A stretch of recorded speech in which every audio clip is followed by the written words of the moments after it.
আপনার বগুড়াতে তো নাম করা মানুষ না, হিরো আলম।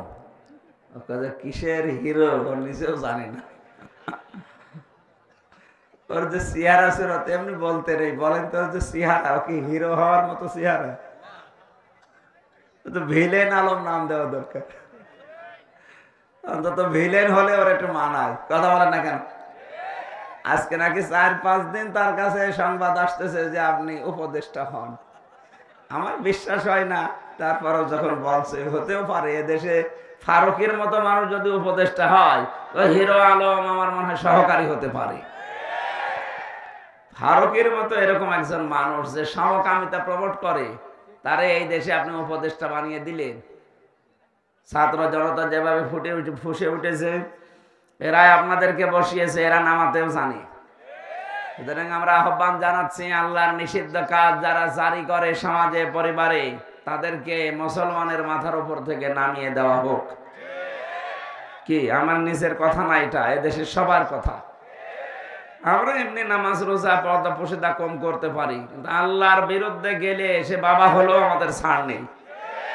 ব্যক্তিগত ভাবে তার সাথে আমার বিরোধ নেই, কিন্তু তার বউটা, বলেন তো, সে বউ দিয়ে সারা জীবন যা কামাই করছে, এ তো হালাল কামাই। বলেন না কেন? এদের পুরাটাই হারাম না? দেহ ছাড়া ওদের কি আছে বলে? কিচ্ছু নেই। হয়তো গোয়ালন্দ ঘাটে অথবা যশোরে মেয়েরা ওপেন গোপনে দেহ ব্যবসা করে, আর এরা সিনেমার পর্দায় যা ঘটায়, পরকীয়া প্রেম কি করে করা লাগে, সমকামিতা প্রমোট করা লাগে, এগুলো তারা সিনেমা বানায় বসে বসে, এগুলো অভিনয় করার বউদেরকে দিয়ে। বলেন নাউজুবিল্লাহ। নবীজি বলেছেন আদ-দাজ্জালু লা ইয়াদখুলুল জান্নাহ। প্রিন্সিপাল সাহেব আছে এখানে, মোজাক্কার দিয়েছেন আল্লাহ। নবীজি বলেন আদ-দাজ্জালু লা ইয়াদখুলুল জান্নাহ। মহিলাকে বলা হয়নি, পুরুষকে। যে পুরুষ তার নিজের মেয়ে, বউ, মা, বোন এদেরকে পর্দার ভেতরে রাখতে পারে না, সেই পুরুষ দাজ্জাল। কথা বলে না কেন? এই হিসাবে ফারুকী সাহেব যে দাজ্জাল, ফতোয়া আর কারো লাগবে? একটা দাজ্জাল মানুষ 96 ভাগ মুসলমানের মাথার উপরে থাকবে কোন কারণে বলেন? আশা করছি আমরা খুব তাড়াতাড়ি তাকে যেন নামিয়ে ওই জায়গায় একজন আলেমকে নিয়োগ দেন। সংস্কৃতি ইসলামের ভেতরে নেই তা না, এটা একটা ইবাদত। অনেক ইবাদত আছে সংস্কৃতির ভেতরে, আপনি ওখানে এনে, আমার মনে হয় এদেশে যারা নাম করা জ্ঞানী আলেম আছে, প্রসিদ্ধ আলেম আছে, এদেরকে আপনি ওই জায়গায় দায়িত্ব দিন, তাহলে দেশের মানুষের আপত্তি থাকবে না। সবাইকে নিয়ে আল্লাহর দরবারে আমরা শুকরিয়া জানাচ্ছি, যিনি আমাদেরকে এখনো কথা বলার শক্তি দিয়ে রেখেছেন। জবান খুলে বলেন আলহামদুলিল্লাহ। দরুদ আর সালাম পড়ছি আমাদের নবী মুহাম্মদ রাসূলুল্লাহ সাল্লাল্লাহু আলাইহি ওয়াসাল্লামের প্রতি।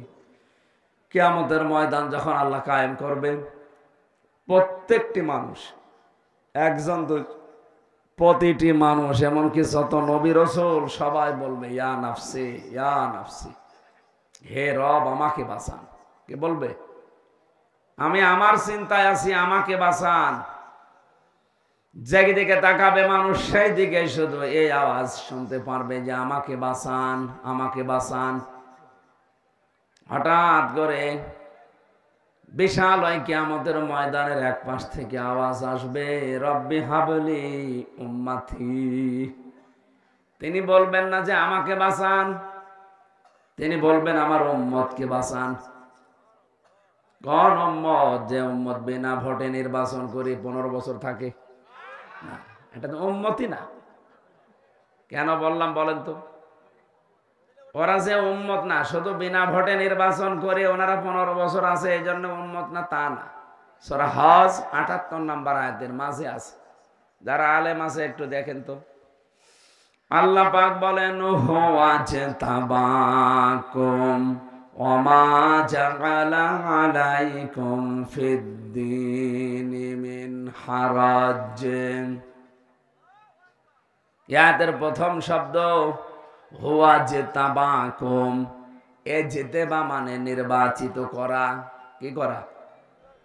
বলেন না কেন? বগুড়াবাসী নির্বাচিত করা হয় যে পদ্ধতিতে, ওই পদ্ধতির বাংলা নাম নির্বাচন। কি এটা ক্লাস চলছে, ওনারা ক্লাস নেয় ওনাদের ছাত্র ছাত্রীদের মাঝে, আর আমার ছাত্র ছাত্রী এই আমার 12 বাপের 13 ছেলে বসা বসে আছে, এক একটা এক এক রকম। নির্বাচিত করা হয় যে পদ্ধতির মাধ্যমে, এখানে যদি পাগলকেও জিজ্ঞাসা করেন সেও বলবে সেই পদ্ধতির নাম নির্বাচন। একটা বিবেক সম্পন্ন মানুষকে যদি বলেন এই 15.5 বছরে কোনো নির্বাচন এই দেশে হয়েছে, ও পাগলেও বলবে হয়নি। শয়তানকেও যদি বলেন ও বলবে হয়নি। শয়তানকে জিজ্ঞাসা করে দেখেন। এখন প্রশ্ন আসতে পারে শয়তান পাবো কোথায়? হ্যাঁ আছে, আমি একটা একটা করে কয়েকটা বলছি, গুনাগুন দেখেন তো শয়তান আছে কিনা। আল্লাহ পাক বলেন ইন্নাল মুবাযযিরিনা কানু ইখওয়ানাশ শায়াতিন ওয়া কানাশ শাইতানু লিরাব্বিহি কাফুরা। আপনি নামাজ পড়েন না, শয়তানের ভাই, এ কথা কোরআন হাদিসে নেই। রোজা রাখেন না, শয়তানের ভাই, এ কথা কোরআন হাদিসে নেই। আপনি পর্দা করেন না, শয়তানের ভাই, এ কথা কোরআন হাদিসে পাইনি। কিন্তু কেউ যদি অপচয় করে সে শয়তানের ভাই। এ ঘোষণা কার? আল্লাহর। সূরা বনী ইসরাঈলে আছে। শয়তানের ভাই কি হয়? শয়তান। আমি যেমন মানুষ, আমার ভাই যে হবে সেও মানুষ হবে। কথা বলেন না কেন? শয়তান যে হবে, শয়তানের ভাই হলেও সে শয়তানি হবে। দেখেন তো কত বড় ঘোষণা আল্লাহর। যারা অপচয় করে এরা সাধারণ মানুষ না, এরা শয়তানের ভাই। তাহলে যারা অপচয় করে আপনি দেখতে পান না তাদেরকে। শয়তান যদি জীবনে না দেখে থাকেন, অপচয়কারী দেখলেই বুঝবেন যে শয়তান এইটাই। 2 নম্বরে, এই পৃথিবীতে শয়তান সবসময় যৌনতা ছড়াতে ভালোবাসে। ওর কাছে লজ্জা স্থান খুব মায়া মহব্বতের জিনিস।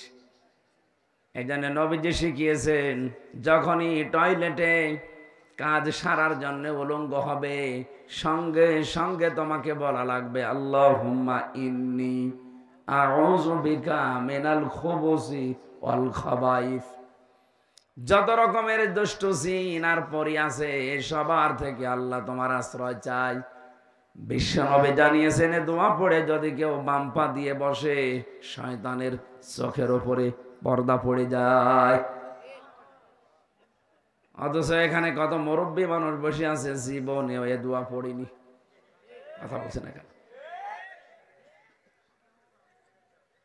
বের হওয়ার সময় আপনি যখন বলেন গফরানাক, হে আল্লাহ আমি ক্ষমা চাচ্ছি, কারণ এই যে 8-10 মিনিট 15 মিনিট আমি টয়লেটে বসেছিলাম, আমি তোমার কাছে ক্ষমা চাইতে পারিনি, দয়া করে মেহেরবানি করে তুমি আমারে ক্ষমা করে দাও। আলহামদুলিল্লাহিল্লাযী আযহাবা আন্নিল আযা ওয়া আফানি। তোমার প্রশংসা আদায় করছি, কারণ আমার পেটের ভেতর থেকে গন্ধ এবং কষ্টদায়ক জিনিস তুমি বের করে আমাকে শান্তি, স্বস্তি, নিরাপত্তা দিলে। বিজ্ঞান এখন প্রমাণ করছে, টয়লেট যদি আপনার বন্ধ হয়ে যায়, বিশেষ করে প্রস্রাব, এটা যদি স্বাভাবিক অবস্থায় আবার ফিরিয়ে আনতে চান, এদেশের চিকিৎসা ব্যবস্থায় কমপক্ষে 12,000 টাকা খরচ হবে। শুধু পেশাব বন্ধ হয়ে গেলে যদি একবার আপনাকে পেশাব করিয়ে স্বাভাবিক করা লাগে, কারণ এটা যতক্ষণ জমা থাকবে আপনার কিডনি নষ্ট হয়ে যাবে। কথা বুঝতেছেন? এটা একবার বের করতে যদি 12,000 টাকা লাগে, এখানে কত মানুষ আমরা আছি কমপক্ষে 24 ঘন্টার ভেতরে 4-5 বার করে পেশাবখানায় যায়। এই কথা বলছেন না? কিছুই যদি আপনার না করে আল্লাহ, 5 বারে পেশাব করতে 5 বার 60,000 টাকা আপনার পেছনে খরচ। এই যে সূর্যটা দেখতে পান, 30,000 কোটি ফারেনহাইট বিদ্যুৎ খরচ হচ্ছে 1 সেকেন্ড জ্বালাতে। 24টা ঘন্টা আল্লাহ আমার 12টা ঘন্টা অন্তত আমাদের মাথার উপরে রেখে দিয়েছে।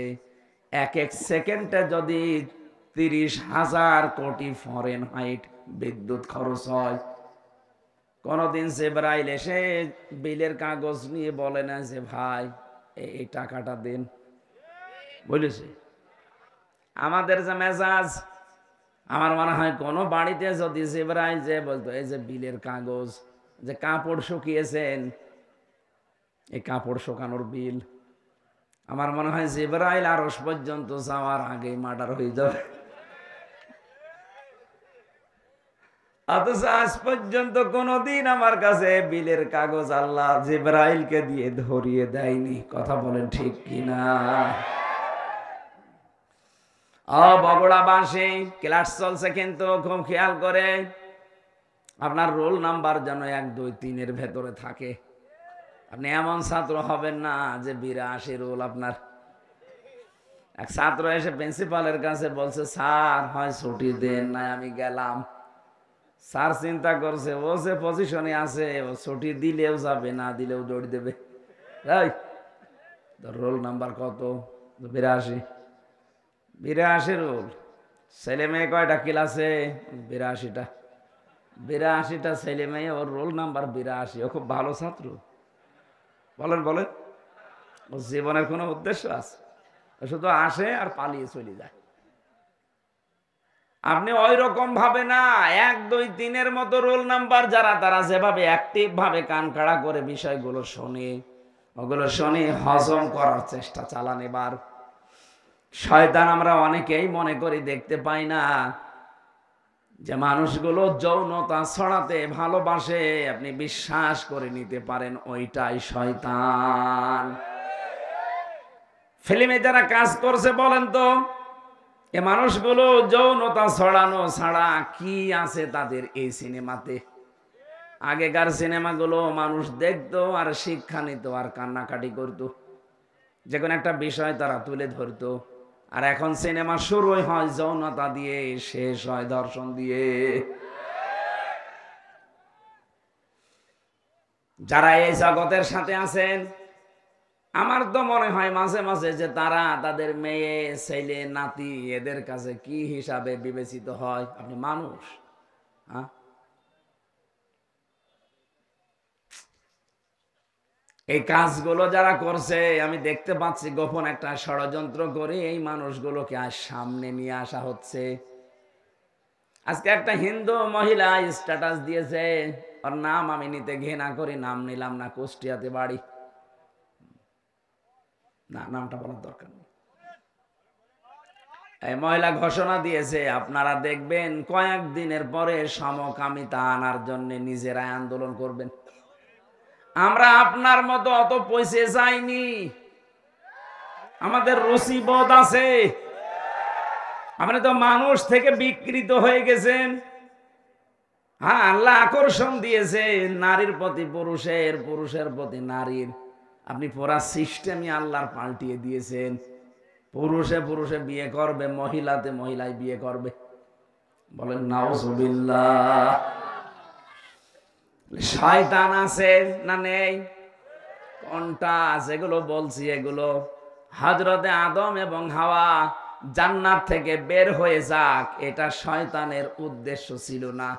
ওর উদ্দেশ্য ছিল কি করে আদম আর হাওয়ার লজ্জা স্থান দেখা যায়। এজন্যও জান্নাতের মেন গেটে দাঁড়িয়ে ওয়াজ করেছিল, ওয়াকাসামাহুমা ইন্নী লাকুমা লামিনান নাসিহিন। হে হাওয়া, তোমার স্বামী কোথায়? তাকে বলো আমি আল্লাহর কসম দিয়ে বলছি আমি তোমাদের হিতাকাঙ্ক্ষী। আরামের জায়গায় বেশি দিন আল্লাহ তোমাদের রাখবে না। আমি গোপন ভিত্তিতে সংবাদ পেয়েছি, এখান থেকে তোমাদের আল্লাহ বের করে দেবে। হযরতে হাওয়া আলাইহিস সালাম জিজ্ঞাসা করেছিলেন কেন বের করে দেবে? যে কেন জানি না, তবে আমি গোপনে শুনেছি আল্লাহ বেশি দিন রাখবে না। ওই যে গাছের কাছে যাওয়া নিষেধ কেন? এইটার কারণে। যদি ওই গাছের কাছে যেতে পারো আর যদি ফলটা খেতে পারো, আমি কথা দিচ্ছি তোমাদেরকে, ওনার ঘোষণা, আল্লাহ গোপন ভাবে পরামর্শ করে জানিয়েছে, ইল্লা আন তাকুনা মালাকাইনি আও তাকুনা মিনাল খালিদিন। যদি এই গাছের কাছে যেতে পারো আর ফল খেতে পারো, তোমরা চিরস্থায়ী হয়ে যাবে এই আরামের জান্নাতে। আমি এখান থেকে কয়েকটা শিক্ষা পেয়েছি তাফসিরে হাক্কারিতে। আদম আলাইহিস সালাম বাড়িতে মানে জান্নাতের ওই জায়গায় ছিলেন না, তিনি বাইরে ছিলেন। হাওয়া আলাইহিস সালামকে পেয়ে যে ওয়াজ করছে তার নাম শয়তান। বলেন না কেন? তার মানে শয়তান ওয়াজ করে। শয়তানের ওয়াজের ধরন একটা, প্রথমেই ও কথা বলার আগেই কেঁদে ফেলে। এটা শয়তানের ওয়াজের ধরন। ও জান্নাতের মেন গেটে দাঁড়িয়ে হযরতে হাওয়াকে যে ওয়াজ করবে কথা বলার আগেই কেঁদে ফেলেছে। হাওয়া আলাইহিস সালাম বলেন, আপনি কাঁদেন কেন? কান্না বন্ধ করেন। কি করবেন করেন। বলছে, না কাঁদি আমার জন্য না, কাঁদি তোমাদের জন্য।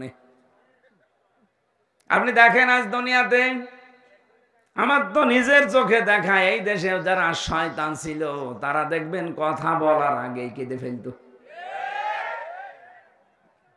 আমাকে বেশি বললাম? আমার কেউ নেই বলে আগে কেঁদে ফেলে। তোর কেউ নেই, আমরা করবো কি? আমরা কি তোমার বাপকে এনে দিতে পারবো? তোমার ভাইকে এনে দিতে পারবো? তোমার কেউ নেই বলে যে কান্নাকাটি শুরু করো, এ অভ্যাস তো শয়তানের। তুমি কি শয়তান নাকি? তার মানে শয়তানের জার তার ভেতরে আছে। এই জন্য কথা বলার আগে যারা কেঁদে ফেলে, বুঝবেন এটা তার অভিনয়। আমার এই জীবনে দেখা ওনার একটা শুধু অভিনয় ছিল না। আগস্টের 5 তারিখের আগে যেই দিন চলে যাবে ওই দিন আর অভিনয় না, ওই দিন সত্যি কেঁদেছে।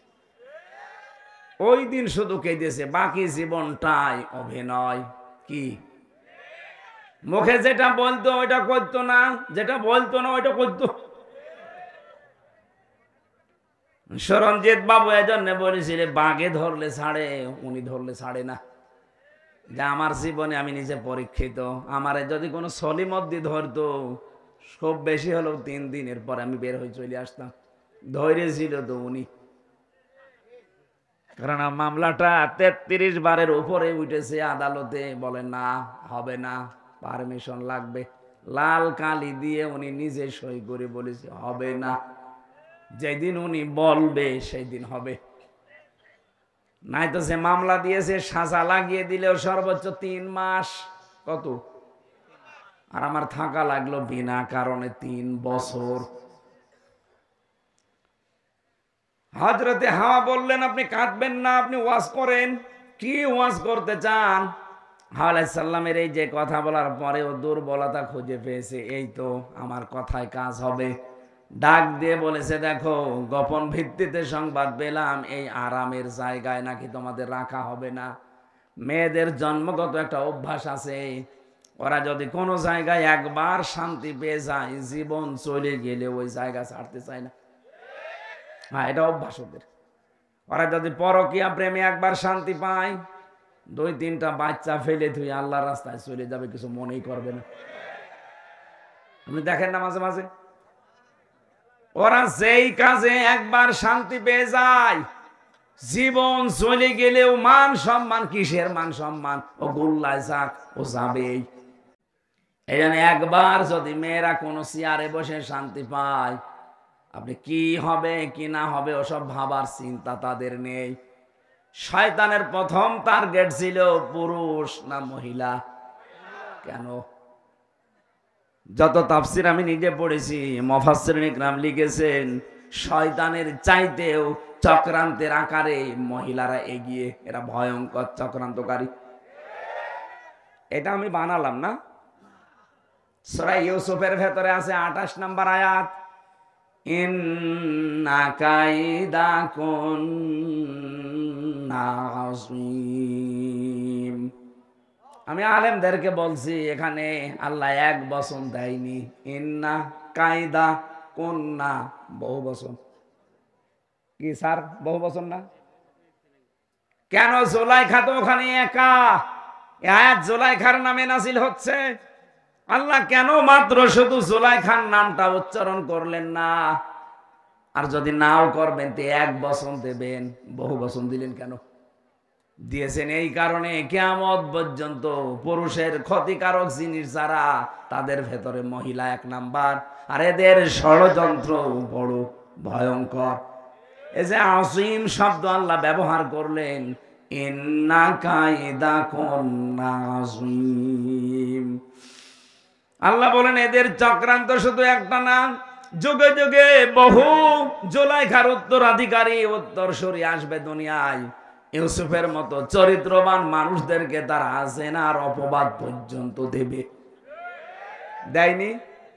সংসদে দাঁড়িয়ে পর্যন্ত মাওলানা মামুনুল হকের বিরুদ্ধে, যিনি পালিয়েছে, উনি এই কথা বলেছিল।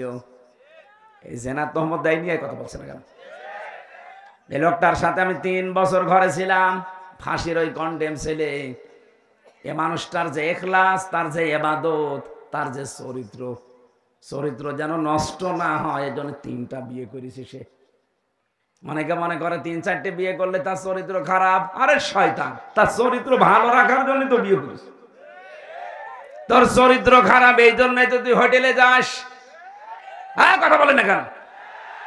চরিত্র খারাপ এই জন্যই তো তুই রাত কাটাস বাইরে বাইরে।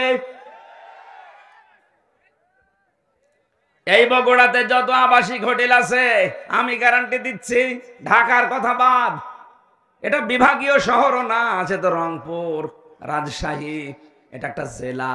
এই জেলায় যত নাম করা হোটেল আছে, আপনি যান দেখবেন অনেক জেনা ব্যভিচার অলরেডি চলছে। উনি ওখানে গেলে ওনার চরিত্র ভালো হয়। আর শাইখুল হাদিস ইবনে শাইখুল হাদিস, এই লোকটা নিজের বউ নিয়ে বেড়াতে গেছে, বলে জেনা করতে গেছে। এই চক্রান্তটা মহিলাদের, কাদের? মেয়েদের চক্রান্তে যদি কেউ ফেসে যায় একবার, তার জীবন যৌবন শেষ। এই যে আমি তার প্রমাণ। আমার এমন ভাবে ফাঁসিয়ে দিয়েছে, জীবনে ওই জঙ্গি না আমি শুনি নাই। বগুড়াবাসী, আমি যেটা বোঝাতে চেয়েছিলাম, হযরতে আদম আলাইহিস সালাম যখন আসলেন, ডাক দিয়ে চিন্তা ভাবনা তার মনের ভেতরে, ব্রেনের ভেতরে ঢুকিয়ে দিয়েছে শয়তান। এই আরামের জায়গায় যদি থাকতে চাও, তাহলে ওই গন্ধম গাছের ফল খাও স্বামীকে করে। যখনই এসেছিল বারবার পেছনে ঘরে কি করে বল, না ফল খাওয়া লাগবে। আল্লাহর নিষেধ। কেন নিষেধ তুমি জানো না? আমাদের একজন হিতাকাঙ্ক্ষী আছে এখানে, সে কসম দিয়ে আমাকে বলে গেছে, এটা সূরা আরাফের ভেতরে আছে, অকসামাহুমা ইন্নী লাকুমা লামিনান নাসিহিন। সে কসম দিয়ে বলে গেছে, আল্লাহর নামে কসম, যে আমরা যদি ওখানে যেতে পারি আর ওই ফল খেতে পারি, হয় আমরা এখানে চিরস্থায়ী হয়ে যাব, আমাদেরকে আর কোনো শক্তি বের করে দিতে পারবে না। বলেন নাউজুবিল্লাহ। আদম আলাইহিস সালামকে সঙ্গে নিয়ে যেভাবে হোক ফল খেয়েছে। 2টা প্রতিক্রিয়া। 1 নম্বরে প্রথম তার পোশাক খুলে পড়ে গেছে, 2 নম্বরে তার টয়লেটের প্রয়োজন দেখা দিয়েছে। যখনই পোশাক গলে পড়ে গেছে, ওই যে শয়তান গেটে দাঁড়িয়েছিল। প্রশ্ন আসতে পারে, জান্নাতের গেট কি উন্মুক্ত? হ্যাঁ, এটা আমি জেলখানায় গিয়ে তাই আয়াতের তাফসীর বুঝেছি। কোরআনে কারিমে যেখানে আল্লাহ জাহান্নামের কথা দিয়েছেন, হাত্তা ইযা জাউহা ফুতিহাত আবওয়াবুহা ওয়াকাল ইলা আখির আয়াত।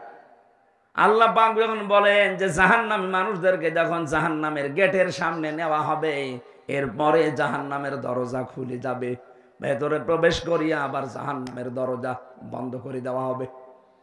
জাহান্নামে গেলেই দরজা বন্ধ, বের হতে চাইলে দরজা যেহেতু বন্ধ, বের হতে পারবে না। আর জান্নাতের কথা যত জায়গায় পেয়েছি, দরজা বন্ধ এ কথা আমি পাইনি। আমি দুনিয়ার জেলখানার সাথে মিলিয়ে দেখেছি, যত বড় বড় অপরাধী হোক, জেলখানায় কাছে নিয়ে গেলে দরজা বন্ধ, যাবে ভেতরে খুলে আবার বন্ধ, 24 ঘন্টা তালা লাগানো থাকে। জেলখানার মেন গেটে তা থাকে না?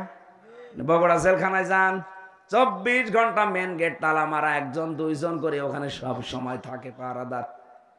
এটা জাহান্নামের বৈশিষ্ট্য, সব সময় বন্ধ থাকবে। আর জান্নাতের দরজা 24 ঘন্টা ওপেন থাকবে। আদম আলাইহিস সালাম আর হাওয়া আলাইহিস সালামের এই দুইটা প্রতিক্রিয়া যখন, শয়তান কিন্তু ওখান থেকে দেখার পরে তাকিয়েছে আর খিল খিল করে হাসতেছে। কারণ শয়তান যৌনতা দেখলে বেশি ভালো লাগে, ওর আনন্দ লাগে। বলেন নাউজুবিল্লাহ। আমি এ কথা বলার জন্য এ পর্যন্ত এসেছিলাম। আজ যারা নিজেদের যৌনাঙ্গগুলো উন্মুক্ত করে মানুষকে দেখাতে চান, এই মানুষগুলোর অন্তরের ভেতরে দুইটা জিনিস তৈরি হয়। যারা বৈধ জিনিস বাদ দিয়ে অবৈধ জিনিসের প্রতি চোখের নজর আর অন্তরের যে চোখ আছে, ফাইন্নাহা লা তা'মাল আবসার ওয়ালাকিন তা'মাল কুলুবুল্লাতী ফিস সুদূর। কলবের চোখ আছে, অন্তরের চক্ষু বলা হয় যেটা, চর্ম চোখ আর কলবের অন্তরের চোখ, এই দুইটা আমার আল্লাহ নষ্ট করে দেয় যারা বৈধ জিনিস বাদ দিয়ে বেশি বেশি অবৈধ জিনিস দেখে। আজ অনেক মানুষ আছে দেখবেন, নিজের স্ত্রী ভালো লাগে না, নিজের স্ত্রীর কাছে সময়ও দিতে চায় না, বাইরে উল্টা পাল্টা উলট পালট জিনিস দেখে, মোবাইল কম্পিউটার ল্যাপটপ টেলিভিশনে উলট পালট জিনিস দেখে ওর অন্তরের চক্ষু নষ্ট হয়ে গেছে, চর্ম চোখও খারাপ হয়ে গেছে। তখন আরে বৈধ জিনিস ভালো লাগে না। একটু গড়িয়ে দেন এদিকে, একটু হালকা দেন দেন আর একটু দেন, থাক, একটু ঠান্ডা হয়ে যাক, প্রেশার বেড়ে যাচ্ছে।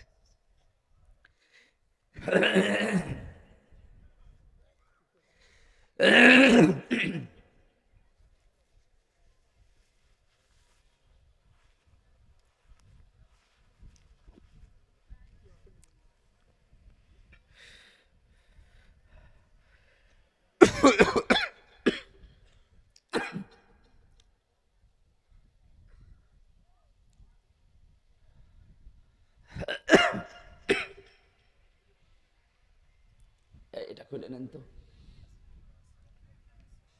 নেন নেন নেন, খোলেন, এখানে রাখেন। পাতলা জামা গায়ে দেওয়ার দরকার ছিল, ভেতরে ঘাইমে একেবারে, না দেখালে গলা বসে যাবে।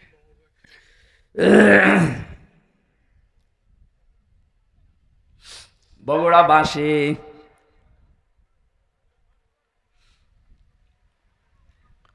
সূরা নূরের 30 নম্বর আয়াত আমার মনে হয় আল্লাহ দুইটা ঔষধ দিয়ে নাজিল করেছেন। যাদের নিজের স্ত্রী ভালো লাগে না, যাদের নিজের স্বামী ভালো লাগে না, পরপুরুষের প্রতি পর নারীর প্রতি আকর্ষণ বেশি, নাকি বগুড়া এগুলো নেই? এগুলো যাদের বেশি তাদের দুইটা ঔষধ বলছি, এখন থেকেই কাজে লাগাবেন। আমি নিজে সহ যত পুরুষ মানুষ আজকে এসেছি, আরে ভাই দুনিয়াটাই আমাদের সব না, আমাদের আর একটা জগৎ আছে। কথা বলে না কেন? হিন্দুদের মতো তো বিশ্বাস আমরা করি না যে আর একবার জন্ম নেব না, একবারই শেষ। সুতরাং এখান থেকে যে কোনো কায়দায় চোখ বন্ধ হয়ে গেলে এই যে জীবন বিশাল শুরু হয়ে যাচ্ছে, আর শেষ নেই। ওখানে যে যেন আমরা কেউ ধরা না পড়ি।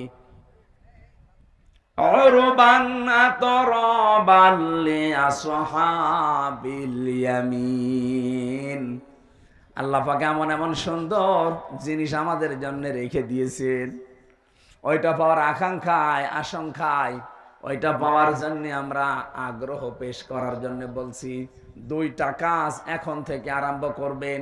পর নারীর প্রতি এই যে যারা মোবাইলে কথা বললে আনন্দ পায়, এটা বন্ধ হয়ে যাবে। যারা উলঙ্গ নাচ দেখলে, অর্ধ উলঙ্গ মহিলা দেখলে যাদের আকর্ষণ বেড়ে যায়, এইটাও বন্ধ হয়ে যাবে সর্বোচ্চ 1 মাসে। আমি বেশি টার্গেট দিয়ে ফেললাম, 15 দিনও পারবেন। আজকে থেকে এখনই আমল করেন, দেখেন পরিবার একটা আলাদা শান্তি পাবেন। কোন সূরা বললাম? নূর। নূর বলেন বলেন।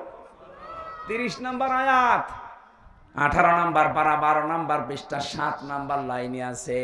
قل للمؤمنين يغضوا من أبصارهم ويحفظوا فروجهم ذلك أزكى لهم إن الله خبير বিমা ইয়াসনাউন। বলেন আল্লাহু আকবার। আল্লাহ পাক বলেন, হে নবী, আপনি মুমিন মহিলাদেরকে, মুমিন পুরুষদেরকে কথা বলে দেন, তারা যেন তাদের চক্ষুকে নিম্নগামী করে পরনারী থেকে। 2 নম্বরে তাদের লজ্জা স্থান থেকে তারা যেন হেফাজত করে রাখে, সংরক্ষণ করে, এটাকে যেন বাঁচিয়ে রাখে।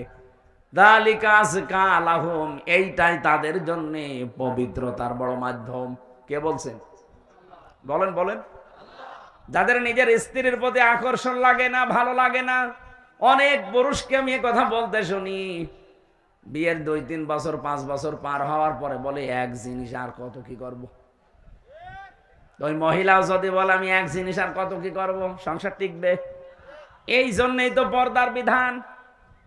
আজকে থেকে বড় নারী, এ মোবাইলে হোক আর সামনাসামনি হোক, 14 জন মহিলা বাদ দিয়ে যাদের সাথে দেখা হবে, সঙ্গে সঙ্গে আল্লাহর দিকে তাকিয়ে চক্ষু নিম্নগামী করা লাগবে। কি পারা যাবে না? 2 নম্বরে লজ্জা স্থান, যেটা যেখানে সেখানে যাওয়া যাবে না। সিদ্ধান্ত নিয়ে যদি আজকে চলতে পারেন, আলাদা নূর একটা অন্তরে আল্লাহ দিয়ে দেবে। তখন নিজের স্ত্রীর প্রতি ভালোবাসা চাহিদা দেখবেন বেড়ে যাচ্ছে দিনের পরে দিন। সর্বোচ্চ 15 দিন করেন, পরকীয়া প্রেম আপনার বন্ধ হতে বাধ্য। আপনার চাইতে সুযোগ আমার জীবনে অনেক বেশি। কি আপনি তো বগুড়ার বাইরে, গাবদলের বাইরে জীবনে যাননি। আর আমার সারা বাংলাদেশের 630টা থানায় আমি গেছি, বিদেশের বহুগুলো দেশ আমি ঘুরলাম, কত কিছু আমার আয়ত্তে আছে। আমি যদি শুধু হাতের ইশারা দেই 5টা চলে আসবে, তারপর আমার শরীর চলে না। এই আয়াতটা যেই দিন আমি বুঝেছি, বৈধ জিনিসের প্রতি যত বেশি ঝোঁক দিতে চান, তত বেশি হারাম জিনিসের প্রতি আপনি চোখ ফিরিয়ে রাখবেন। মন চাবে না তা না, মন চাবে। আপনি একটু চেষ্টা করে দেখেন, আল্লাহ আপনাকে দিয়ে করাবে। আজকে থেকে সিদ্ধান্ত নেবেন, নিজের বউ বাদ দিয়ে আর 14 জন মহিলা বাদ দিয়ে। কয়জন? যাদেরকে বিয়ে করা জায়েজ নেই, ওদেরকে দেখা জায়েজ আছে, কিন্তু মুখমণ্ডল, হাতের কবজি আর পায়ের পাতা বাদ দিয়ে পুরা শরীর তাদেরও ঢেকে রাখা লাগবে। কোন যুবতী মেয়েকে নিয়ে বাবা এক ঘরে থাকতে পারবে না। কথা বলছে না কেন? হযরতে আবু বকরের মেয়ে হযরতে আয়েশা সিদ্দিকা, নবীজির স্ত্রী, 2 জন মা বাবার মেয়ে বসে বসে কথা বলছিল। নবীজি আসলেন কোথা থেকে, দেখলেন 2 বাবার মেয়ে কথা বলছে। 2 জন যখন আলাদা হয়ে গেল, ডাক দিয়ে বললেন, আয়েশা, তোমরা যখন 2 জনে পারিবারিক জিনিস নিয়ে কথা বলছিলে, হঠাৎ দেখলাম শয়তান তোমাদের 2 জনের মাঝখানে কুমন্ত্রণা দেওয়ার জন্য বসে আছে। আপনি চিন্তা করতে পারেন, জান্নাতের একজন সাহাবী হযরতে আবু বকর, তার মেয়ে নবীজির স্ত্রী, আল্লাহ যার চরিত্রের গ্যারান্টি দিয়ে কোরআনে কারিমে সূরা নূরের ভেতরে আয়াত নাজিল করেছেন, তা 1টা 2টা না। এইরকম মানের একজন মহিলা তার বাবার কাছে বসে আছে। বাবা আমাদের মতো বাবা না, জান্নাতি বাবা। জান্নাতের প্রতিটি দরজা আবু বকরকে ডাকবে। এইরকম মানুষ, তার সাথে মেয়ে বসে গল্প করলে যদি শয়তান আসে মাঝখানে ধোঁকা দেওয়ার জন্যে। আমরা শালি দুলা ভাই এক জায়গায় সাংসারিক কথা বলি, কোন শয়তান নেই। অবশ্য ঠিক, ও তো নিজেই শয়তান, শয়তান আর আশা লাগবে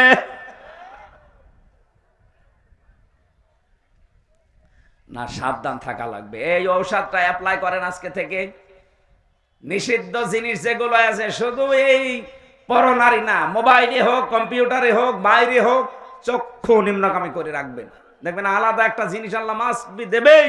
2 নম্বরে আমাদের যে লজ্জা স্থান আছে, নারীদের নারী, পুরুষের পুরুষটা, এটা ঠিক করে রাখা লাগবে। কিন্তু মনে মনে করেন আমার তো মন চাই। আরে মন চাই না কার? মানুষকে এই মন দিয়ে আল্লাহ বানিয়েছেন। এই মনটা কন্ট্রোল করতে যে পারে সেই পরীক্ষায় পাশ করে। আর আপনিও যদি ডোনাল্ড ট্রাম্পের মতো বাবা শাহজালাল সব হালাল, তাহলে আপনাকে জান্নাতে দেবে আল্লাহ কোন কারণে? কথা বলে না কেন? একজন খ্রিস্টান গোমেজ, মিস্টার গোমেজের জীবনী পড়ছিলাম, উনি আফসোস করে লিখেছে, হ্যাঁ মুসলমানেরা তোমাদের কোরআন কি দুনিয়ায় একটা? মুসলমানেরা জবাব দিচ্ছে, কি বলেন আপনি? তাম দুনিয়ায় 257টা রাষ্ট্র আছে, যেখানেই মুসলমান আছে সেখানে কোরআন আছে। কথা বলে না কেন? সবার কোরআন এক।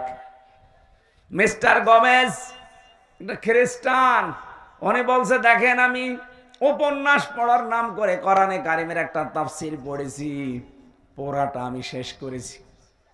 আমি এমনিতে ডক্টরেট করা মানুষ, অনার্স মাস্টার্স করে, পিএইচডি করে, এমফিল করে, পিএইচডি করে একজন ডক্টর মানুষ আমি। এটা আমি উপন্যাস মনে করে পুরা কোরআনের তাফসীর ইংরেজিতে পড়েছি। পড়ার পরে আমার মনে হয় বিশ্বে যে মুসলমান আমি দেখি এর সাথে এ কোরআনের কোনো মিল নেই। আপনি মুসলমান দাবি করে আপনিও সুদের সাথে জড়িত, হিন্দু খ্রিস্টান বৌদ্ধ কোরআন মানে না, সেও সুদের সাথে জড়িত। পার্থক্যটা কই?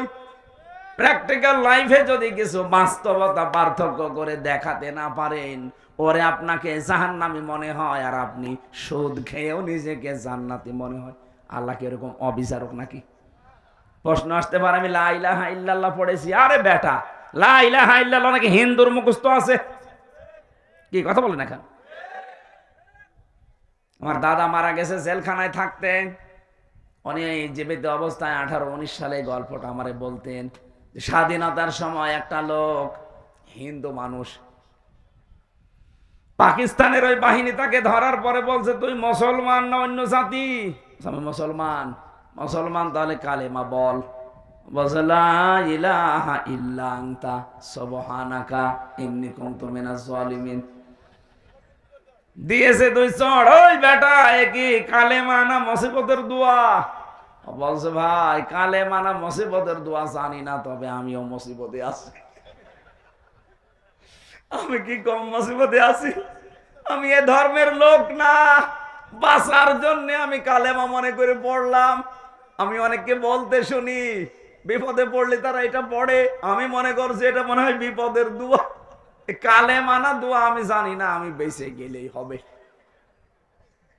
যারা এই ধারণা করে আছেন যে কালেমা যখন পড়েছি জান্নাত একদিন যাবই না, আমি প্রিন্সিপাল সাহেবকে বলছি, হযরতে আবু হুরায়রা কিন্তু এই হাদিসটা শোনার পরেই বলছিলেন, মান ক্বালা লা ইলাহা ইল্লাল্লাহ ফাদাখালাল জান্নাহ, যে ব্যক্তি লা ইলাহা ইল্লাল্লাহ পড়ে সে জান্নাতে চলে যায়। না, হযরতে ওমর বলেছিলেন, হে নবী আপনি এই কথা বললেন? বলে হ্যাঁ। কিভাবে বললেন? মাঝখানে আপনি ফা শব্দ দিলেন কেন? বিশ্ব নবী বলেন, ওমর এ ফায়ের ব্যাখ্যা আছে, আইয়ুহাযির মা হারামাল্লাহ। কোন মানুষ যদি কালেমা পড়ে আর হালালকে হালাল জেনে আঁকড়িয়ে ধরে, হারামকে হারাম জানার পরে ছেড়ে দেয়, শুধু ওই লোকটাই কালেমা পড়ে জান্নাতে যাবে। বগুড়ার মুসলমানেরা, আমি যে কথার পরিচয় দিতে পর্যন্ত এসেছি, আরেকটু ঘুরিয়ে দেন, আবার সমস্যা হচ্ছে, আবার 5 মিনিট পরে দিয়ে।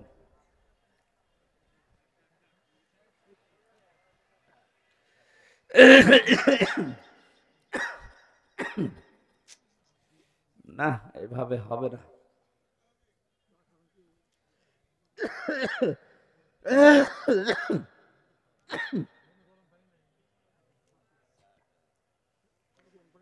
আরে ভাই, ভেতরে নষ্ট হয়ে গেছে। কিসের গরম পানি, কিসের চা?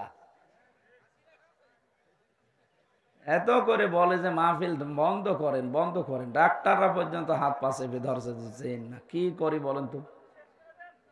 শেষ করে দিলাম। আল্লাহুম্মা আমিন।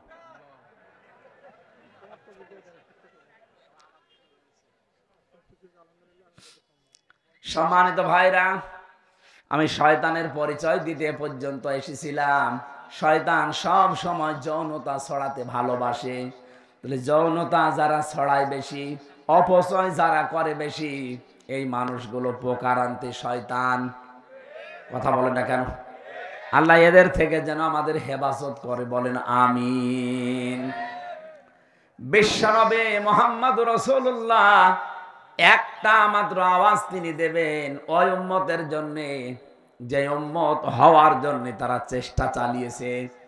নবীজি বলেন আমার উম্মত তো ওইটা, আমি দুনিয়া থেকে বিদায় নেওয়ার পরে আমার রেখে আসা ইসলাম যারা পুঙ্খানুপুঙ্খানুভাবে পালন করেছে, বেদাত প্রবেশ করায় নাই। বাংলাদেশের দিকে তাকিয়ে আমাদের আফসোস হয়, কিয়ামতের দিন নবীজি যখনই আত্মচিৎকার করবে তখন আমরা দাঁড়াতে পারবো না। কোন মুখে দাঁড়াবেন? কারণ তার রেখে যাওয়া ইসলাম আজ আমরা টুকরা টুকরা করে ফেলেছি। কথা বলেন ঠিক কিনা? আমি 51টা দলের পরিচয় পেলাম বাংলাদেশে, অথচ কোরআন এক, হাদিস এক, নবীজি এক, কাবা শরীফ এক। আমাদের যদি 53 দল শুধু নিজের ছোটখাটো মতবাদ নিয়ে ভাগ ভাগ হয়ে যাওয়া লাগে, তাহলে জেনারেল যারা আছে ওদের তো 151টা দল থাকা দরকার। আপনি খোঁজ করে দেখেন, 51টা আমি পেলাম আজকে। অবশ্যই দুনিয়ার কোন স্বার্থ সিদ্ধির জন্য, নাম কামানোর জন্য আপনি এই দলটা বানিয়েছেন, না তো কোন কারণে বানালেন বলেন?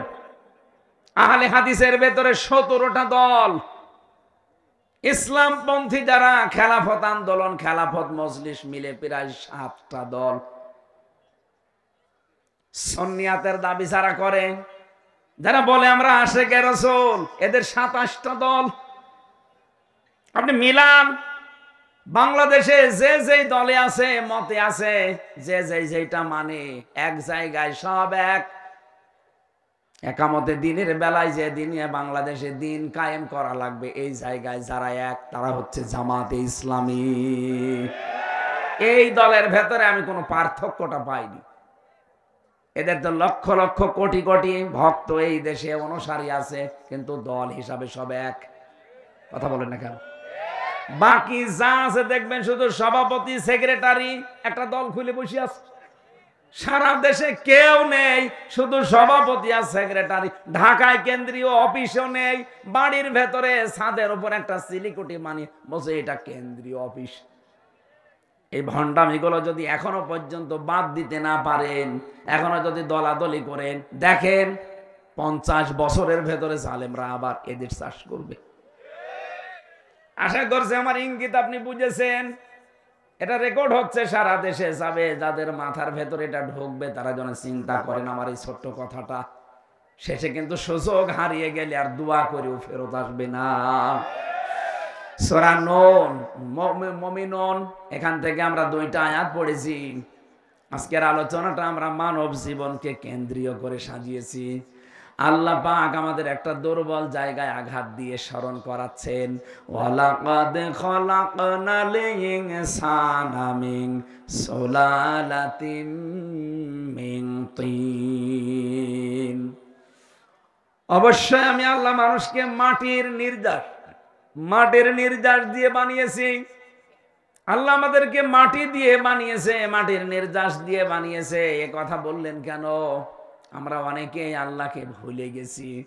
এই দুর্বল জায়গাটা আল্লাহ আঘাত দিয়ে আমরা যেন ফিরে আসি, প্রথম নম্বর কারণই এইটা। বাস্তবতা দেখি আমরা তো ফিরে আসি না, আমাদের বিদ্যা আরো বেড়ে যায়। আল্লাহ রাব্বুল আলামিন বলেন, হাল আতা'আলাল ইনসানি হিনুম মিনাদ দাহরি লাম ইয়াকুন শাইআম মাযকুরা। ও মানুষ, তোমার জীবনে কি এমন সময় অতিবাহিত হয়নি যে সময় তুমি উল্লেখ করার মতো কিছু ছিলে না? তাফসীরে ফি জিলালিল কোরআন থেকে কয়েকটা তথ্য পেয়েছি, একটু মিলাবেন। মানুষের এই জায়গায় আল্লাহ কেন আঘাত দিলেন? আমরা যে মাটির তৈরি, তার 3টা কারণ। 1 নম্বরে আমাদের যিনি আদি পিতা হযরতে আদম এবং হাওয়া, এই 2 জনেই কিসের তৈরি? মাটির। বলেন বলেন। সন্তান যদি মাটির হয়, বাবা যদি মাটির হয়, সন্তানও মাটির হবে। বাবা যদি আগুনের হয়, সন্তানও আগুনের হবে। কথা বলেন ঠিক কিনা? 2 নম্বরে সব খাদ্য দুনিয়ায় মাটি থেকে উৎপন্ন হয়। এই জন্যে এখান থেকে শিক্ষা যে আমরা মাটির তৈরি। পৃথিবীর এমন কোনো খাবার নেই যার মূল মাটি না, মাটি থেকে সব। 3 নম্বরে, মাটি থেকে খাবারের পরে খাবার তৈরি হয়, তৈরি হওয়ার পরে এটা দিয়ে বীর্য তৈরি হয়। বীর্য বাবার স্ফলিঙ্গ দিয়ে মায়ের রেহেমের ভেতরে প্রবেশ করে। মূল জিনিস কিন্তু মাটি। মূল কি? বিজ্ঞান প্রমাণ করছে এই মাটি দিয়ে মানুষকে আল্লাহ বানিয়েছে। এই মাটির ভেতরে কমপক্ষে 10টা উপাদান পাওয়া যাচ্ছে। মানুষের এই পুরা বডি আল্লাহ পাক বানিয়ে দেখা গেছে 13টা জিনিস পাওয়া যায় মানুষের ভেতরে। এক মাটির ভেতরে আছে 10টা। কয়টা? আমি মাটির ভেতর থেকে মৃত্তিকা গবেষণাগার আছে গাজীপুরে, এই তথ্যটা ওখান থেকে পেয়েছি। 10টা জিনিস তারা মাটি থেকে বের করেছে। মাটির ভেতরে অক্সিজেন আছে, সিলিকন আছে, অ্যালুমিনিয়াম আছে, আয়রন আছে, ক্যালসিয়াম আছে, পটাশিয়াম আছে, সোডিয়াম আছে, ম্যাগনেসিয়াম আছে, নাইট্রোজেন আছে, হাইড্রোজেন আছে। কয়টা? বলেন বলেন। এই 10টা জিনিস শুধু মাটির ভেতরে। আল্লাহ রাব্বুল আলামিন বলেন, ইয়াখরুজু মিন বাইনিস সুলবি ওয়াত তারাইব। বাবার স্ফলিঙ্গ দিয়ে যেটা বের হয়ে মায়ের রেহেমে জমা হয়েছে, এখানে সলবন 1 বচন, তারাইব বহু বচন। সলবন আল্লাহ 1 বচন দিলেন কেন? তারাইব বহু বচন দিলেন কেন? সলবন বলা হয় বাবার লজ্জাস্থানকে, তারাইব বলা হয় মায়ের লজ্জাস্থানকে। মায়ের বেলায় আল্লাহ বহু বচন, বাবার বেলায় 1 বচন। কেন? সন্তান তৈরি করতে গিয়ে শুধু মা লাগে, বাবা লাগে না। কথা বলে না কেন? বিজ্ঞান প্রমাণ করেছে। তারা এবার সলবন নিয়ে, এটা আপনি ডক্টর জাকির নায়েকের লেখা 12 খণ্ড লেকচার আছে, ওর ভেতরে পাবেন। এই আয়াতের তাফসিরে এত সুন্দর করে তিনি সাজিয়েছেন। আমি বহু তাফসিরের আগে পড়েছি কিন্তু এই তথ্যটা পাইনি। তিনি ওখানে লিখেছেন, তিনি যেহেতু একটা ডাক্তার না, উনি যেহেতু ডাক্তার, গবেষণা করে লিখেছে বাবা এই পৃথিবীতে সন্তানের জন্য যে পরিমাণ কষ্ট সহ্য করে জন্ম দিতে গিয়ে, মা কমপক্ষে বাবার চাইতে 3 গুণ কষ্ট বেশি সহ্য করে। আমরা জানি 1-এর পরে হয় 2, 2-এর পরে যা হবে সব 1 বচন, 2 বচন না বহু বচন? বলেন বলেন। এই জন্য আল্লাহ তারাইব বহু বচন দিয়েছেন। বাবার বেলায় 1 বচন দিলেন এই কারণে, বাবা তো শুধু বিছানায় থাকা শেষ, বাকি মা পেটে বহন করার জন্য 10 মাস 10 দিন কষ্ট সহ্য করেছে।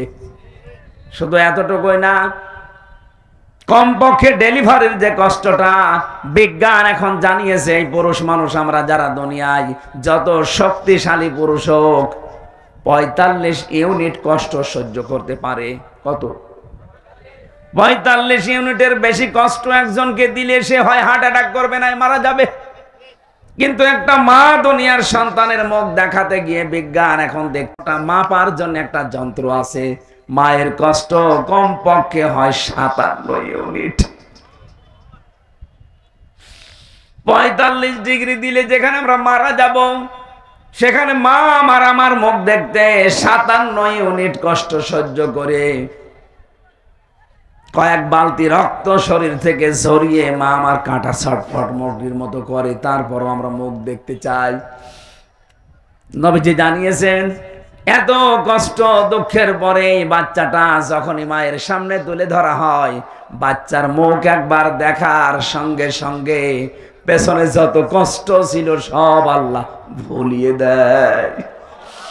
এই কষ্ট যদি মায়ের মনে রাখার মতো হতো, জীবনে কোনো মানুষ একটা সন্তান নেওয়ার পরে আর কোনোদিন স্বামীর সাথে মেলামেশা করতো না। ও বলতো না, দুনিয়ায় যে কষ্ট পেয়েছি আমি কোনোদিন আর তোমার কাছে যাব না। ওই সন্তানের মুখটা দেখার সঙ্গে সঙ্গে পেছনের যত কষ্ট ছিল আল্লাহ সব ভুলিয়ে দিয়েছে। এতটুকু শেষ করেননি, 2 বছর পর্যন্ত আপনাকে দুধ খাওয়িয়েছে। কয় বছর? আরো জোরে বলেন। বিজ্ঞান প্রমাণ করছে দুধ খাওয়ানো এটা মায়ের কমপক্ষে দিনে রাতে মিলে 24 ঘন্টায় একটা সন্তান মায়ের স্তন পান করে থাকে 8 বার। কয়বার?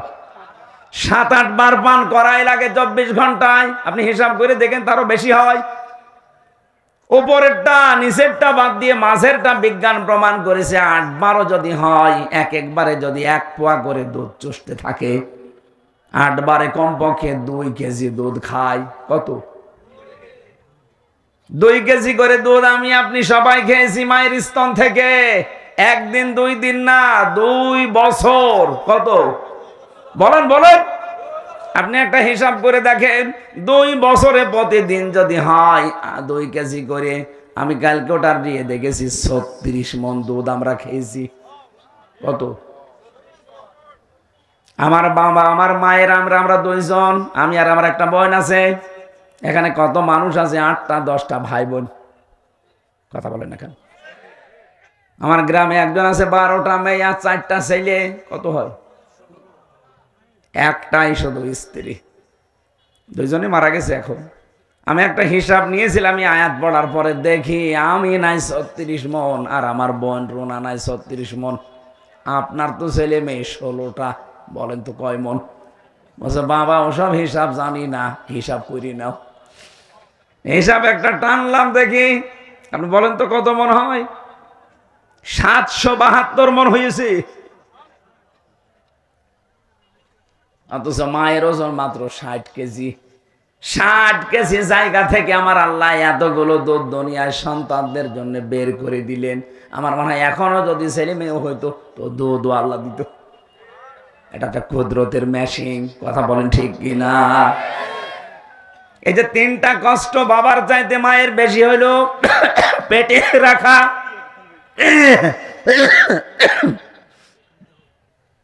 শুধু পেটে রাখা না, ডেলিভারির কষ্ট সহ্য করা, আর দুনিয়ার মুখ দেখানোর পরে 2 বছর দুধ খাওয়ানো।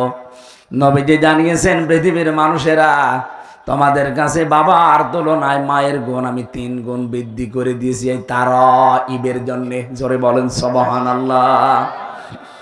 মানুষ যখন এই বীর্যটা মায়ের রেহেমের ভেতরে যেতে থাকে, বিজ্ঞান এখন দেখতে পাচ্ছে কমপক্ষে 1 ফোঁটা বীর্য দিয়ে 40,000 আদম বানানো যায়। কত হাজার? বলেন বলেন। এই 40,000 একবারে মায়ের পেট থেকে আসতে পারতো, কিন্তু মায়ের পেটে জায়গা নেই। বাবার এই স্ফলিঙ্গ দিয়ে যখন বের হয়ে যায়, এখান থেকে মায়ের ওই জরায়ু পর্যন্ত যে নাপাক পানির থলিটা আছে, রেহেম বলা হয়, এখানে যেতে যেতে দেওয়ালের সাথে ধাক্কা লাগে, কেউ পড়ে যায়, কেউ মরে যায়। আমার তো জীবনের প্রতিযোগিতা শুরু হয়েছে সেই জন্ম থেকে, অথচ আজ আমরা প্রতিযোগিতায় হেরে যাই।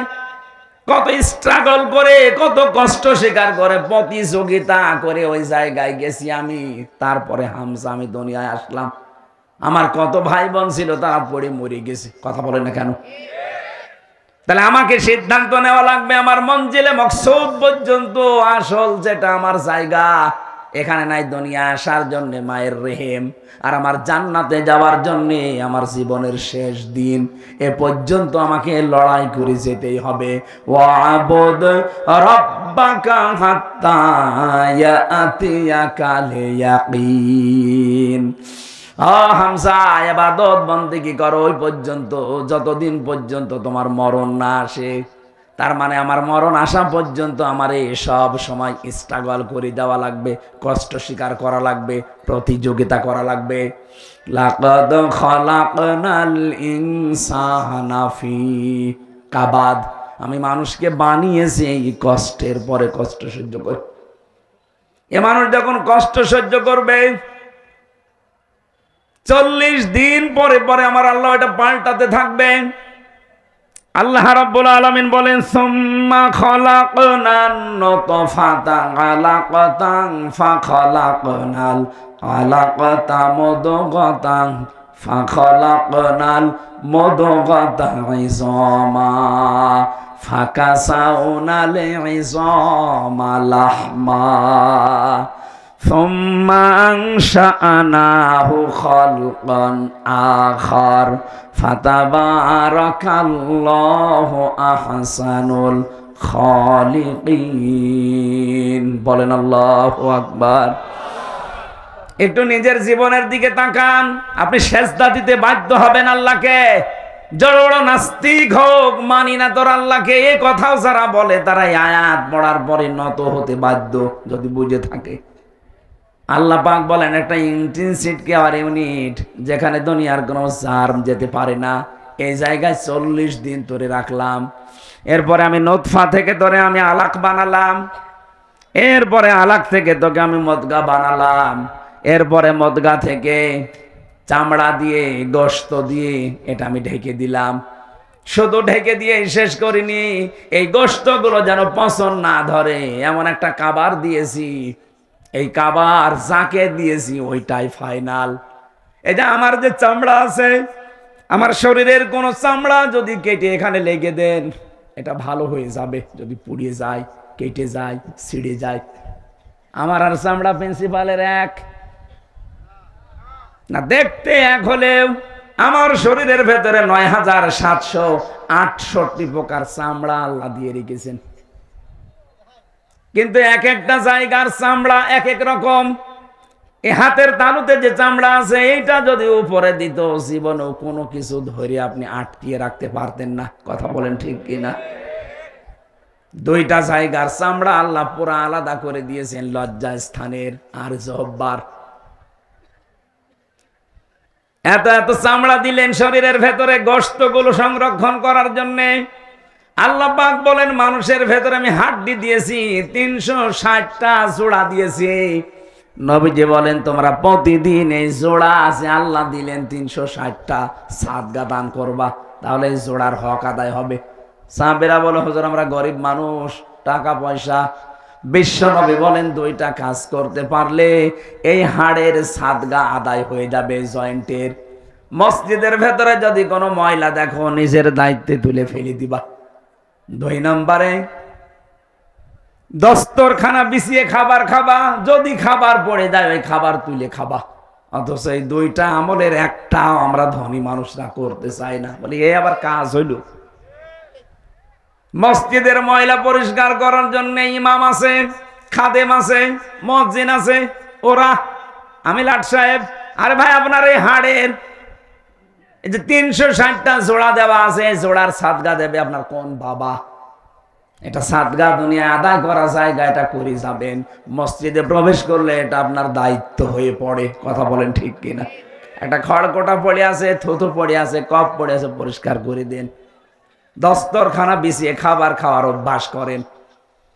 আল্লাহ রাব্বুল আলামিন বলেন প্রত্যেক জায়গায় যে জোড়া দিয়েছি সব জোড়া আবার এক না, প্রত্যেকটা হাড় আলাদা আলাদা মাপ। এক এক জায়গার হাড় এক এক রকম। হাড়ের ভেতরে আবার গিরো দিয়েছি। যদি হাড় সোজাসুজি করে দিতাম জীবনও কিছু ধরতে পারতে না।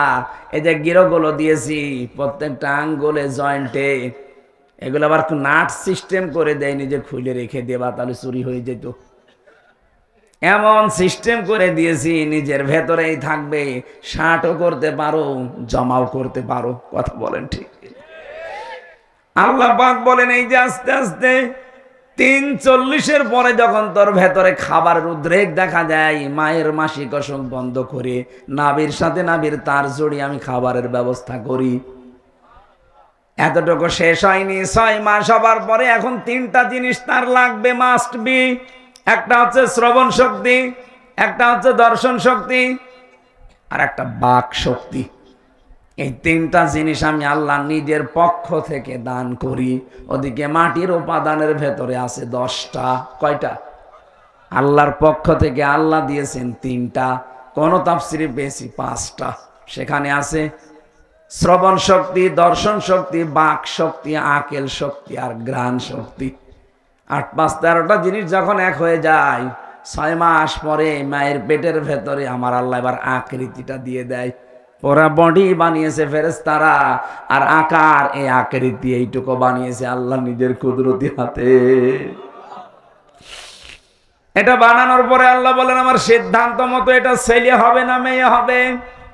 يخلق ما يشاء يهب لمن يشاء إناثا ويهب لمن يشاء الذكور। এটা ছেলে না মেয়ে সিদ্ধান্ত যখন আমি দেই, ওয়াল্লাযী ইউসাউবিরুকুম ফিল আরহামি কাইফা ইয়াশা, মায়ের রেহেমের ভেতরে তোমাদের আকৃতি আমি আল্লাহ নিজের মন মতো করে বানিয়েছি। এটা বানানো কমপ্লিট হওয়ার পর ফেরেশতারা বলতে থাকে আল্লাহ এটা বের করার দায়িত্ব। আল্লাহ বলেন আমার, আল্লাহু আখরাজাকুম মিন বুতুনি উম্মাহাতিকুম, আস্তে করে বাচ্চার আকারে তোকে আমি ওই ছোট্ট জায়গা দিয়ে বের করে নিয়ে আসবো। এ দায়িত্ব কার? আরো জোরে বলেন। কিন্তু এখন আমরা অধিকাংশ শ্বশুর আর শাশুড়ি জামাইয়ের ওপরে চাপ দিয়ে দায়িত্ব দিয়ে দিয়েছি ডাক্তারকে। কথা বলেন না কেন? শ্বশুর শাশুড়ি যারা আছেন একটু শক্ত হতে পারেন না? আপনার জাদুর কষ্ট হবে এই বলে যদি আপনি তাকে জামাইকে চাপ দিয়ে সিজার করান, আপনি জানেন তার কি ক্ষতি করে দিলেন। প্রথমে যে সিজার করেছে, নরমালে বাচ্চা হওয়ার চেষ্টা না করে আন্দাজে যারা সিজার করে, সিজার তো ওই সময় হবে যখন পেন উঠবে, নরমালে হচ্ছে না, ডাক্তারদের বোর্ড বসবে, বোর্ডে সিদ্ধান্ত হবে, এরপরে সিজার। আমার মনে হয় প্রথম সন্তান যাদের হবে এ সময় সিজার না করে খুব বেশি বেশি নরমালে চেষ্টা করবেন, একেবারে না হলে মেডিকেল বোর্ড বসাবেন, ডাক্তারদের বোর্ড বসে সিদ্ধান্ত নেওয়ার পরে সর্বশেষ। হ্যাঁ, মরে গেলে যাক। প্রশ্ন আসতে পারে মেয়ে তো আপনার না। আরে ভাই, মেয়েকে আপনি সারা জীবন রাখবেন, সন্তান হতে যে যদি মারা যায় তো শাহাদতের মরণ পাবে, শহীদ হয়ে উঠবে কিয়ামতে এই সন্তানটার কারণে। আর আপনি যা করে দিলেন সারা জীবনের জন্য আপনার জামাইয়ের কাছে ও সংসারের অযোগ্য হয়ে যাচ্ছে। আমি গোপন কথা বললাম না। যত মানুষ যেখানে বসে আছে স্টেজের দিকে তাকান, এদের একটার মাকেও তো সিজার করা লাগে নাই। এরা কি আসে নাই দুনিয়ায় নাকি আকাশ থেকে পড়িস? এরাও তো মানুষ, আমরাও তো মানুষ। আমরা যদি আসতে পারি মায়ের পেট থেকে, তো ওরা পারবে না কোন কারণে? অধিকাংশ গুলো পারে না। আমি যা দেখি শ্বশুর শাশুড়ির কারণে। ওরা বলেন না, আমার জাদুর কষ্ট হবে। তো জাদুর কষ্ট হবে, ওই কাজ করে দিলে সারা জীবন যে সংসারের অযোগ্য হয়ে পড়বে, তখন জামাইয়ের কথা শুনতে শুনতে বাকিটা আর বললাম না। একথা বলেন না কেন? আর একটা বিয়ে করতে যাবে, হ্যাঁ আমার মেয়ে রেখে আর একটা বিয়ে করবে মানে তার মেয়ে তো তুই নষ্ট করে ফেলেছিস। আল্লাহ রাব্বুল আলামিন বলেন একটা আলাদা আকৃতি তোমাকে দেওয়ার পর এই দুনিয়াতে আমি নিয়ে আসলাম। কত উত্তম সৃষ্টিকারী আমি আল্লাহ, তুমি লক্ষ্য করেছো? কেন এই বিশাল জায়গা দিয়ে দুনিয়ার ময়দানে বিশালত্ব একটা বিশাল পৃথিবীতে তোমারে রাখলাম কেন জানো? আমি চাই দুনিয়ায় কিছুদিন ঘোরাফেরা করার মাধ্যমে একটা পরীক্ষা দিয়ে আসো। আল্লাযী খালাকাল মাউতা ওয়াল হায়াতা লিয়াবলুয়াকুম আইয়ুকুম আহসানু আমালা। আমি চাই তোমরা একটা পরীক্ষা দিয়ে আমার কাছে আসো, ভালো কাজ কে করতে পারো। সুম্মা ইন্নাকুম বাদা যালিকা লামাইতুন, এরপরে আমি তোমাদেরকে মওত দেব। কি দেব? এইটাই দুনিয়ার ফাইনাল খেলা, মরতেই হবে। ও বগুড়াবাসী, আল্লাহ এই জন্যে আয়াত শুরু করেছেন আল্লাযী খালাকাল মাউতা দিয়ে, যে মওত বানিয়েছি আগে, এরপরে ওয়াল হায়াতা, হায়াত বানিয়েছি। আমি সবাই আয়াত থেকে শিক্ষা নিতে চাই। মরাই যখন লাগবে, দুনিয়ায় যে যাই করি না কেন, করছি না কেন, আমার যে আসল টার্গেট জান্নাত, মরা যেহেতু লাগবেই লাগবে, আগে ওই টার্গেটটা ফুলফিল করি। কথা বলেন ঠিক কিনা? এই কথাটা শেষ। এখানে যত মানুষ বসে আছি, 100 বছর পরে এখানে আর কেউ থাকবো?